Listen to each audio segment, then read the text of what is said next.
Saya akan menjelaskan secara singkat tentang akuntansi transaksi murabaha berdasarkan PSAK 102, yang dimana murabaha adalah akad jual beli di mana penjual menyebutkan harga perolehan barang ditambah margin keuntungan yang disepakati.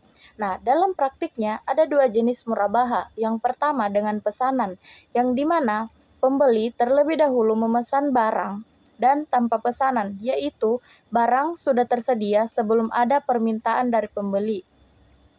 Nah, selanjutnya, PSAK 102 Revisi 2019 mengatur aspek penting seperti pengakuan, pengukuran, penjualan, dan pengungkapan transaksi murabaha. Landasan hukumnya kuat, yaitu dari Al-Quran, Surat Al-Baqarah ayat 275, hadis Nabi, serta fatwa DSN MUI nomor 04/DSN MUI /4/2000. Nah, akuntansi murabaha berlaku di berbagai lembaga seperti bank syariah dan asuransi syariah. Dengan pembayaran bisa dilakukan secara tunai maupun tangguh. Nah, tujuan utama PSAK ini adalah menekankan transparansi, keadilan, dan kepatuhan pada prinsip syariah dalam transaksi jual beli. Salam adalah akad jual beli di mana pembeli membayar penuh di muka untuk barang yang akan diserahkan kemudian. Contohnya, petani menjual hasil panen kepada bank syariah sebelum masa panen tiba. Nah, sedangkan salam paralel adalah dua akad terpisah, di mana misalnya bank syariah membeli barang dari produsen lewat akad salam, lalu menjual kembali ke pihak lain lewat akad salam lainnya. Nah, di sini penting dicatat karena kedua akad ini harus berdiri sendiri dan tidak saling tergantung. Nah, dalam alur transaksinya, pada akad salam, pembeli membayar di awal, lalu penjual memproduksi barang dan menyerahkannya belakangan. Nah, sedangkan pada salam paralel, lembaga keuangan bertindak sebagai perantara pembeli dari produsen lalu menjual ke konsumen akhir. Nah, secara akuntansi, pembayaran dicatat sebagai aset, lalu diakui sebagai pendapatan saat penyerahan.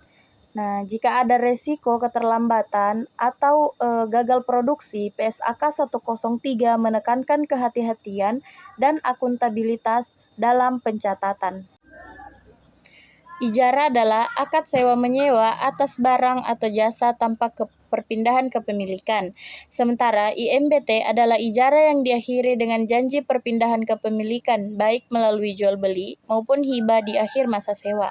Nah, di dalam IMBT terdapat beberapa jenis perpindahan hak milik seperti yang pertama ada janji sepihak atau WAT, yang kedua sewa diikuti atau jual beli, yang ketiga sewa ke hibah, yang keempat sewa dengan pembayaran bertahap yang agak mirip dengan murabaha, dan yang terakhir ada sewa otomatis. Namun ini tidak direkomendasikan karena rawan gharar atau ketidakjelasan. Nah, secara rukun dan syarat, objek harus halal dan manfaatnya jelas, sewa harus disepakati di awal, dan akad ijarah harus terpisah dari akad tamlik. Di dalam penerapan PSAK 107, aset yang disewakan dicatat sebagai biaya perolehan, sedangkan pendapatan dari sewa diakui secara proporsional. Bila kepemilikan berpindah, maka dicatat sebagai akad baru. Nah, di sini jika terjadi masalah pembiayaan, maka dilakukan rekturisasi atau pengakuan rugi sesuai prinsip transparansi dan kehati-hatian. Istisna adalah akad jual beli barang berdasarkan pesanan, di mana barang diproduksi sesuai permintaan pembeli. Pembayarannya bisa dilakukan secara fleksibel, baik di awal, di tengah, atau setelah barang selesai.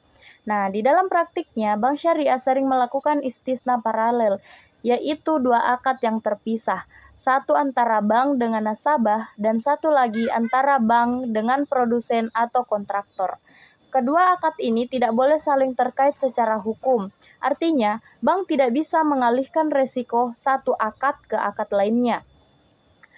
Di dalam PSAK 104, poin pentingnya adalah bahwa akad harus dicatat terpisah.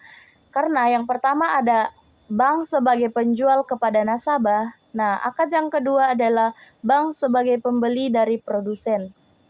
Untuk pengakuan pendapatan, PSAK 104 memberikan dua metode. Yang pertama, persentase. Penyelesaian jika progres proyek bisa diukur secara handal. Nah, yang kedua, selesai kontrak jika ada kepastian tinggi mengenai penyelesaian proyek. Nah, akuntansi istisna menekankan transparansi dan pemisahan tanggung jawab dalam transaksi keuangan syariah yang kompleks. Pertama, zakat adalah kewajiban bagi setiap muslim yang hartanya telah mencapai nisab dan haul. Contohnya adalah zakat mal dan zakat fitrah. Sementara itu, infak adalah pengeluaran harta selain zakat tanpa syarat jumlah atau waktu. Dan yang terakhir, sedekah bersifat lebih luas lagi karena bisa dalam bentuk uang, barang, atau bahkan non-materi seperti tenaga dan senyuman. Nah, sumber dana ZIS berasal dari donasi individu, perusahaan, maupun instansi. Zakat dihitung berdasarkan nisab, sedangkan infak dan sedekah bersifat sukarela dan bisa diberikan kapan saja. Nah, dalam pencatatan akuntansi, lembaga pengelola dana ZIS harus memisahkan pencatatan antara dana zakat wajib dan dana infak atau sedekah yang sukarela. Nah, contoh jurnal saat penerimaan zakat ada kas, dana zakat, _infak, _sedekah. Nah, dan saat penyaluran dana, ada beban penyaluran zakat, infak, atau sedekah, atau bisa juga dari kas. Nah, di dalam prinsip akuntansi ZIS ditekankan nilai amanah dan transparansi agar dana dari masyarakat disalurkan tepat sasaran dan dapat dipertanggungjawabkan. Ada dua jenis dana utama dalam asuransi syariah. Yang pertama ada dana tabaru, yaitu dana sosial yang digunakan untuk saling tolong-menolong antar peserta. Yang kedua ada dana perusahaan, yaitu dana pemilik perusahaan, asuransi sebagai pengelola atau pemegang amanah. Nah, akad yang digunakan ada 3 akad utama yang digunakan dalam asuransi syariah. Yang pertama ada tabaru, yaitu kontribusi berupa hibah atau peserta. Yang kedua, wakalah bil ujrah. Perusahaan bertindak sebagai wakil dan menerima ujrah atau fee.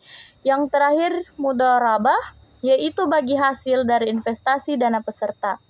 Nah, di sini selanjutnya, dalam pencatatannya, kontribusi peserta masuk ke dalam dana tabarruk. Perusahaan mencatat ujrah sebagai pendapatan. Aset dan liabilitas perusahaan serta peserta dicatat secara terpisah agar tidak tercampur menjadi prinsip transparansi dan amanah dalam pengelolaan dana.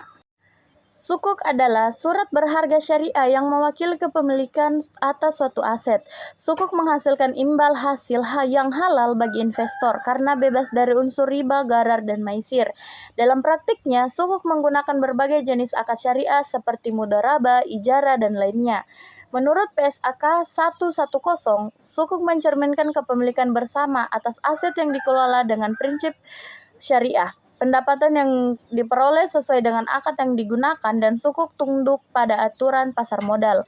Untuk mekanisme penerbitannya terdapat 3 pihak utama. Yang pertama, emiten, investor, dan special purpose vehicles. SPV bertugas mengelola aset dan menjamin pembayaran kepada investor.